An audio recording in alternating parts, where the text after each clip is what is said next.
श्री राधे।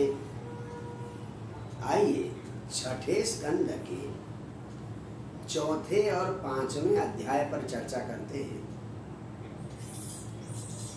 हमने चतुर्थ स्कंद में स्वयंभू मनु के पुत्र जो उत्तानपाद थे, उनके वंश में राजा पृथु और पृथु के वंश में प्राचीन वरी राजा, जिनको नारद जी ने पुरंजनोपाख्यान सुनाया था, उनके 10 पुत्र थे। एक ही स्वभाव के थे, तो उनको तपस्या, सृष्टि को आगे बढ़ाने के लिए, तपस्या करने के लिए उन्होंने आज्ञा दी। वो तपस्या करने के लिए गए और वहाँ पर भगवान शंकर ने, पश्चिम दिशा में गए, नारायण सरोवर में गए थे, तो भगवान शंकर ने वहाँ पर दर्शन दिया, कैसे तपस्या करनी है, भगवान का महत्व बताया, मंत्र बताया। तो उन 10 प्राचेतसों ने, प्रचेता के पुत्र प्राचेतस, इन 10 प्रचेताओं ने 10,000 वर्ष तक तपस्या की। 10,000 वर्ष के बाद भगवान प्रसन्न हुए। भगवान ने आकर कहा कि भाई देखो, प्रमलोचना अप्सरा की एक कन्या है, तो परित्याग किया था उसने, वृक्षों ने पाला है, वो भारक्षी है, उन्हीं का नाम बारिशा भी है, उनसे विवाह करो और सृष्टि को आगे बढ़ाओ। इस प्रकार से आदेश दिया था। जब प्राचेतस 10,000 वर्षों तक तपस्या करके पानी से बाहर आए, तो देखा पृथ्वी में चारों ओर जंगल ही जंगल है, कहीं पैर रखने की जगह नहीं, चारों ओर जंगल ही जंगल है। तो उन्हें क्रोध आया, तो उन्होंने क्या किया, मुख से अग्नि और वायु अपने तपस्या के प्रभाव से निकाला और धू धू करके जलने लगी। जब सारे जंगल जलने लगे, तो जब सारे जंगल भस्म होने लगे, तो ब्रह्मा जी आते हैं, अपने समझाते हैं, देखो वृक्ष तो समस्त जीवों का भोजन, पशु के लिए यही वृक्ष पत्ते आदि घास देते हैं, मनुष्य के लिए फल अनाज आदि देते हैं, तो इसलिए इस प्रकार से वृक्षों को नष्ट मत करो।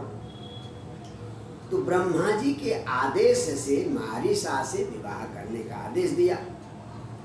तो ये घटना स्वयंभू मन्वंतर की घटना है। तो अब आपको देखें, ये स्वयंभू मनु में चौथे ही अंक में है, तृतीय अंक में आपने पढ़ा है, पहले जो ब्रह्मा के मानस पुत्रों में ब्रह्मा के अंगूठे से दक्ष प्रजापति उत्पन्न हुए थे। उनकी 16 कन्याएं थी और उन्होंने भगवान शंकर से द्वेष किया। यद्यपि सती नाम की कन्या उन्होंने भगवान शंकर को दी थी नारद के कहने पर, और अंत में भगवान शंकर के दूत ने उनको मार दिया था। बाद में भगवान की, शंकर की कृपा से गले बकरे का गला लगा दिया था। तो ये सब हम लोग चतुर्थ स्कंध में पढ़ चुके हैं। अब आइए छठे स्कंद पर यही प्रसंग पहुंच जाता है। छठे स्कंद पर, छठे स्कंद में ये चाक्षुष मनवंतर की, छठा मनवंतर है चाक्षुष मनवंतर, शायद पुरानी सृष्टि समाप्त हो गई हो, 5 मनवंतर बीत गए, पुरानी सृष्टि समाप्त हो गई, नई सृष्टि होने वाली थी। तो यहाँ ये जो 10 प्रचेता थे, जिन्होंने 10,000 वर्षों तक ब्रह्मा की और अपने पिता की आज्ञा से तपस्या की थी, भगवान ने दर्शन दिया था, तो इनका एक पुत्र पैदा होता है। तो चौथे अध्याय में, वहाँ तो चतुर्थ अध्याय में तो इनको समझाने के लिए ब्रह्मा आए, ब्रह्मा ने समझाया, पर छठे अध्याय में लिखा है कि चंद्रमा आए। वो शायद कल्पांतर की बात है, चंद्रमा वृक्षों और औषधियों के देवता है। ब्रह्मा चंद्रमा ने आकर समझाया तो सृष्टि करने के लिए कहा। तो दक्ष ने पहले मानसी सृष्टि की। कौन दक्ष? जो प्राचीन वर्ग के 10 पुत्र, उन 10 पुत्रों के पुत्र, 10 पुत्रों ने भारक्षी नाम की कन्या से विवाह किया, उनसे दक्ष नाम का पुत्र उत्पन्न हुआ, वही दक्ष है। उस दक्ष ने पहले मानसी तपस्या की शक्ति थी, उनमें भी मानसी सृष्टि की। तो मानसी सृष्टि से पहले भगवान की स्तुति की, भगवान ने फिर विवाह करने की आज्ञा दी, सब कुछ हुआ। तो भगवान ने आदेश देने के बाद छठे अध्याय में, 5वें अध्याय में दक्ष ने हर्यश्व नाम के 10,000 पुत्रों की मानसी सृष्टि की। यानी तपस्या तो की थी, भगवान ने दक्ष को भी दर्शन दिया, 10,000 पुत्र उत्पन्न हुए। उनको सृष्टि आगे बढ़ाने के लिए पहले की तरह पश्चिम में नारायण सरोवर में तपस्या करने के लिए जाने के लिए कहा।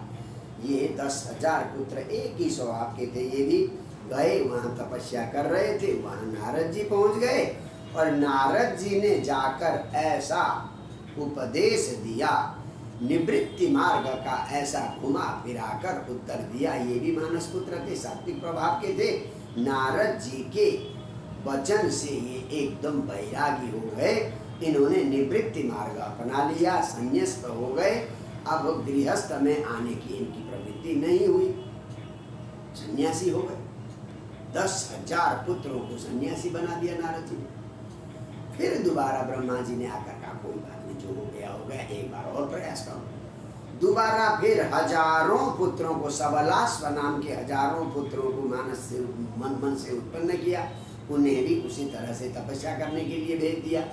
फिर वहाँ नारद जी पहुँच जाते हैं, ऐसी बात घुमा फिरा कर करते हैं कि भाई जो तुम्हारे बड़े भाई गए हैं वही रास्ता सही है, ये भी सन्यासी हो जाते हैं। तो नारद जी की इस कृत्य पर दक्ष बड़ा नाराज हो जाता है। तो दक्ष ने नारद जी को यहाँ पर श्राप दिया है कि तुम कहीं भी एक जगह टिक कर नहीं रहो, क्योंकि गृहस्थ में आने के लिए मैंने आज्ञा देकर बच्चों को भेजा था 2-2 बार, तुमने दोनों बार उनको वैरागी बना दिया, निवृत्ति मार्ग में भेज दिया। तो ये बहुत गलत काम किया। जब तक गृहस्थ का उपभोग व्यक्ति नहीं करता तब तक असली वैराग्य नहीं आता। इस प्रकार से साथ दे दिया। तो ये कहानी है आपके ये 5वें अध्याय की। अब आइए 6ठे अध्याय में। फिर ब्रह्मा जी आते कहते चलो कोई बात नहीं, पुत्र तो ज्यादा जो है वैरागी हो गए, अब तुम कन्या का सृजन करो। तो ब्रह्मा की सलाह पर 60 कन्याओं का सृजन किया। किन्होंने? दक्ष ने। तो 60 कन्या का सृजन किया। तो देखिए वो 60 कन्याओं का विवाह भी कर लिया दक्ष ने। 10 धर्माय कायेन्दो 62 तृणव दत्तवान् भूतांगिरः कृशाश्वेभ्यो 2 ताक्षाय चापरा। यानी धर्म को 10 कन्याएं दी और कश्यप ऋषि को 13 कन्याएं दी, चंद्रमा को 27 कन्याएं दी, भूत को 2, अंगिरा को 2 तथा अग्नि को 2 दी। इस प्रकार से 6 कन्या हो गई। अब बच गई 4 कन्या। 4 कन्या तार्क्ष नाम के कश्यप को दी। इस प्रकार से 60 कन्याओं का विवाह कर लिया। अब इन्हीं 60 कन्याओं से चाक्षुष मनवंतर में समस्त जगत की, चाहे वो पानी का जीव हो, चाहे उड़ने वाले पक्षी हो, चाहे मनुष्य हो, सबका सृजन इन्हीं 60 कन्याओं से है। यहाँ इसका अर्थ क्या है कि सृजन जब तक मैथुनी सृष्टि नहीं होगी, सृष्टि का कार्य आगे नहीं बढ़ेगा। पहले ब्रह्मा जी ने भी मानव सृष्टि की थी, योगेश्वरों की सृष्टि की, आगे नहीं बढ़ी। सनक सनातन को बनाया, नहीं आगे बढ़ी। अंत में जाकर जब स्वयंभू मनु और शतरूपा रानी मैथुनी सृष्टि की, तब जाकर सृष्टि आगे बढ़ी। तो यहाँ पर जब दक्ष ने 60 कन्याएं उत्पन्न की और उनका विवाह कर दिया, तब जाकर सृष्टि आगे बढ़ने लगी है। अब यहाँ थोड़ी ध्यान देने वाली बात है, ब्रह्मा के जो पुत्र थे दक्ष, यानी जिनका गला काटकर बकरी का गला लगा दिया था, उनकी 16 कन्याएं थी। उन 16 कन्याओं में त्रयोदश दात अधर्म धर्म आया। 13 कन्या धर्म को दी थी, 1 कन्या अग्नि को दी थी, और पितरों को 1 कन्या दी थी, और भगवान शंकर को 1 कन्या सती नाम की कन्या दी थी। इस प्रकार से 16 कन्याओं का विवाह हुआ था। और यहाँ पर 60 कन्याओं का विवाह का उल्लेख है, जो 6ठे अध्याय में। 60 कन्याओं की संतानें अलग अलग है। जैसे वसु नाम की पत्नी से अष्ट वसु हो गए, अग्नि की पत्नी वसुधारा है, उनसे बहुत सारे अग्नि के नाम पर उत्पन्न हो गए। भूत की पत्नी स्वरूपा ने करोड़ों प्रकार के भूत प्रेत पिशाच डाकिनी शाकिनी आदि का सृजन किया। अंगिरा की पत्नी का नाम था स्वधा, तो स्वधा ने पितरों को उत्पन्न किया, तो इसलिए पितृभ्य स्वधा कहते हैं और देवेभ्य स्वाहा कहते हैं। अच्छा, तार्क्ष नाम के कश्यप की पत्नी बिनता से पक्षी गरुड़, बिनता से गरुड़ आदि उत्पन्न हो गए, और कद्रु से नाग और सर्प पैदा हो गए। पतंगी से पतंग, जो आग में आकर जलते हैं, छोटे छोटे कीड़े मकोड़े उड़ने वाले, पतंगी से ये हो गए। यामिनी से सलभ हो गए, जो टिड्डी दल फसलों को नुकसान करते हैं, वो यामिनी से उत्पन्न हो गए। तो इस प्रकार से, और कश्यप की जो 13 पत्नियां हैं, उनमें से तिमी नाम की पत्नी से समुद्री जीव, इसलिए समुद्री जीवों को तिमिंगल कहा जाता है। तिमी के संतान है, ग्राह है, मछली है, व्हेल मछली है, और जो भी समुद्र में मिलने वाले जीव है, वो तिमी की संतान है। शरभा ने कुत्ते की प्रजाति है, कुत्ता जो मांसभक्षी कुत्ता आदि है, शेर हिंस आदि, बाघ आदि, ये शरभा ने उत्पन्न किया। सुरभि ने गाय आदि 2 खुर, जिसके 2 खुर कटे हुए वो बीच में, शरभा की वो संतान है सुरभि की, इसलिए सौरभेय कहते हैं बैल को। अच्छा, ताम्रा ने बाज और गिद्ध, जो मांसभक्षी पक्षी है, वो ताम्रा ने उत्पन्न किया। अच्छा, अमुनि ने अप्सराओं को उत्पन्न किया, और क्रोध बसाने बड़े भयंकर क्रोधी सर्प उत्पन्न किया। इला का अर्थ पृथ्वी है, इला भी मन मानो ये कश्यप की पत्नी थी। इला ने पेड़ पौधे घास फूस आदि उत्पन्न किए। सुरसा ने राक्षस उत्पन्न किए। अरिष्टा ने गंधर्व, काष्टा ने घोड़ी आदि 1 खुर वाले, जिनके घोड़े खच्चर गधा आदि जिनके 1 खुर होते हैं, ये शरभा ने उत्पन्न, अरिष्टा ने क्या नाम है, काष्टा ने किया। और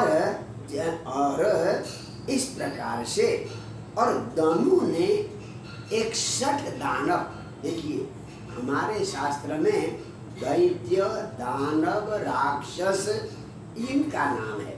ये दिति के पुत्र दैत्य है और दनु के पुत्र दानव है, तो इस प्रकार से, और राक्षस भी राक्षस आके क्या राक्षस है, तो इस प्रकार से ये अलग अलग नाम है। 61 प्रकार के दानव उत्पन्न किए दनु ने। अच्छा, तो इस प्रकार से, और अंत में अदिति जो है, दिति के 2 ही पुत्र हुए हैं, आप बाद में पढ़ेंगे इसको, एक हिरण्याक्ष और हिरण्यकशिपु, उसकी कथा बाद में पढ़ेंगे हम। अदिति के 12 पुत्र हुए हैं, जिनको हम आदित्य कहते हैं। अदिति की संतान होने के कारण हम उनको आदित्य कहते हैं। देखिए, विवस्वान अर्यमा पूषा त्वष्टाथ सविता भग धाता विधाता वरुणो मित्रः शक्रः उरुक्रम। देखिए, विवस्वान सूर्य से, सूर्य की पत्नी का नाम है संज्ञा। संज्ञा से श्राद्ध देव उत्पन्न हो गए और यम और यमी, यम और यमराज और यमुना ये पैदा हो गए। बड़बा नाम की जो दूसरी पत्नी थी उनसे अश्विनी कुमार उत्पन्न हो गए, ये भी सूर्य के पुत्र है। और सूर्य की तीसरी पत्नी है छाया, छाया से शनैश्चर ये उत्पन्न हो गई। अर्यमा की पत्नी का नाम है मातृका, मातृकाओं से अलग उत्पन्न हो गए। पूषा का, अच्छा अब जो इसमें से विवस्वान के हो गए, दूसरे आदित्य है अर्यमा, अर्यमा की पत्नी का नाम है मातृका। और तीसरे देवता है पूषा। पूषा आपने पढ़ा है जब भगवान शंकर को दक्ष गाली दे रहा था तो दांत दिखाकर हंस रहे थे पूषा, तो भगवान के वीरभद्र ने उनके दांत तोड़ दिए थे, तो इसलिए पूषा की कोई संतान नहीं हुई, भग्न दंत है वो, उनकी कोई संतान नहीं। ये पूषा भी अदिति के ही पुत्र है। अच्छा, पूषा के बाद देखिए त्वष्टा। अब यहाँ त्वष्टा जो है, ये त्वष्टा ने दनु की पुत्री रचना से विवाह किया। दनु दानव, दनु की पुत्र दानव और उनकी पुत्री का नाम था रचना। ये धनु का स्वभाव थोड़ा सा दानव जैसा था, तो रचना से विवाह किया।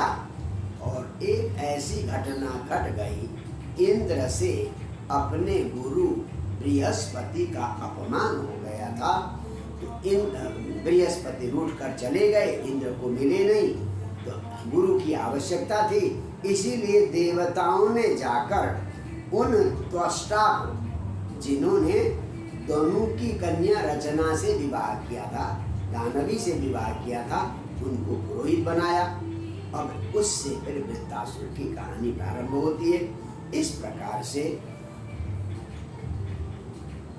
चाक्षुष मनवंतर में दक्ष ने कैसे कैसे पुत्रों को उत्पन्न किया, वे बाबा बन गए, फिर अंत में 60 कन्याओं का विवाह किया, उनकी संतान का यहाँ पर उल्लेख है। ये कथा अनुसंधान का विषय है, यानी समस्त जीव जगत भागवत के अनुसार कश्यप ऋषि की संतान है। जय जय श्री राधे।